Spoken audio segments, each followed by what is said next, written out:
Graphics design এই কথাটি শুনলে মনে হয় কম্পিউটারে বিগ কিছু সফটওয়্যারের প্রয়োজন, যেমন ফটোশপ, ইলাস্ট্রেটর এই ধরনের সফটওয়্যার দিয়ে YouTube thumbnail, Facebook cover art, flyer এবং লোগো ডিজাইন ইত্যাদি করা হয়। বাট আপনার কাছে যদি একটি মোবাইল ফোন থাকে তাহলে মোবাইল ফোন দিয়েই করতে পারবেন খুব সহজে গ্রাফিক্স ডিজাইন। তার জন্য আমাদের ক্যানভা অ্যাপ্লিকেশনের প্রয়োজন।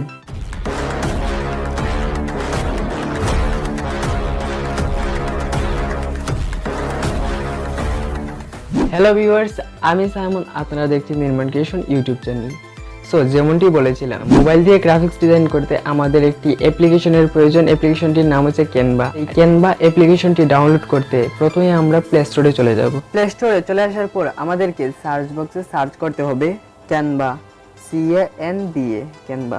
লিখলেই নিচের দিকে চলে আসবে ক্যানভা গ্রাফিক্স ডিজাইন। জাস্ট এটির উপরে ক্লিক করে দেব। যেহেতু এই অ্যাপ্লিকেশনটি আগে থেকেই আমি ডাউনলোড করে রেখেছি, তার জন্য আমার এইখানে ওপেন দেখাচ্ছে।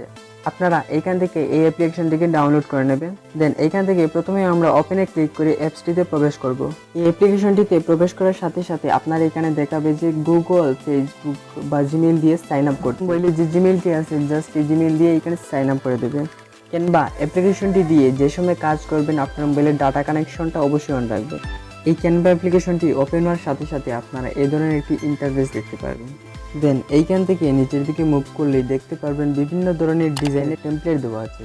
এখানে আপনার প্রয়োজন মতো সব ধরনের টেমপ্লেট দেওয়া আছে, যেমন Facebook cover, Facebook post, Instagram post, YouTube thumbnail, YouTube cover art, বিভিন্ন ধরনের টেমপ্লেট দেওয়া আছে। এখান থেকে আপনার প্রয়োজন মতো যে কোনো একটি টেমপ্লেটকে সিলেক্ট করতে পারেন, না হলে উপরের দিকে সার্চ বক্সে গিয়ে সার্চ করতে পারেন আপনার প্রয়োজন মতো টেমপ্লেটটি।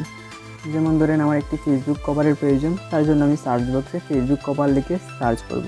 সো এইখানে বিভিন্ন ধরনের ফেসবুক সাইজের কভার চলে আসবে আপনার সামনে। তো এই টেমপ্লেটগুলো ফ্রিলিভাবে আপনারা ইউজ করতে পারেন। এইখান থেকে আমি আমার ফেসবুক কভারের জন্য একটি ডিজাইনকে সিলেক্ট করব। এইখান থেকে এই টেমপ্লেটটিকে সিলেক্ট করার পর আমাদের সামনে এই ধরনের একটি ইন্টারফেস চলে আসে। যেহেতু আমার ফেসবুক পেজের জন্য এই টেমপ্লেটটি ইউজ করব, সেহেতু আমার ফেসবুক পেজের ইনফরমেশনগুলো এখানে হেড করে দেব।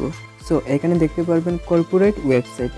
জাস্ট এটির উপরে ক্লিক করে আমি আমার ফেসবুক পেজের নামটি এখানে দিয়ে দেবো। সো নামটি দিয়ে দেওয়ার পর এইখান থেকে টেক্সটগুলোকে আপনি ছোটো করতে পারবেন, বড় করতে পারবেন, সাইজ মতো আপনার রেখে দিতে পারেন।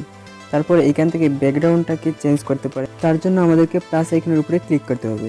ক্লিক করার পর আপনাদের সামনে এই ধরনের একটি মেনু চলে আসবে। এইখান থেকে ফটোসে চলে যাবেন। ফটোসে চলে আসার পর এখানে বিভিন্ন ক্যাটাগরির ছবি দেখতে পারবেন। যেহেতু আমার পেজটি টেকনোলজি ক্যাটাগরির, সেহেতু আমি টেকনোলজি বিষয়ের পিকচারগুলো এখান থেকে খুঁজে বের করব। সো এইখান থেকে আমি এই ছবিটিকে সিলেক্ট করলাম। সো এটিকে এখানে হেড করার জন্য জাস্ট এই ছবির উপরে টাচ করতে হবে আমার। দেন এই ছবিটিকে বড় করে জায়গা মতো এটিকে সেট করে দেব ব্যাকগ্রাউন্ড হিসাবে।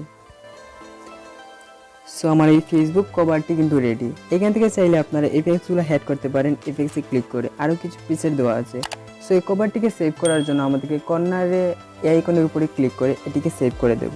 আজকের এপিসোডটি হয়তো আপনাদের কাছে কিছুটা হলে গুরুত্বপূর্ণ মনে হয়েছে। কিছুটা হলে গুরুত্বপূর্ণ মনে হয়ে থাকে তাহলে অবশ্যই লাইক, কমেন্ট, শেয়ার করতে ভুলবেন না।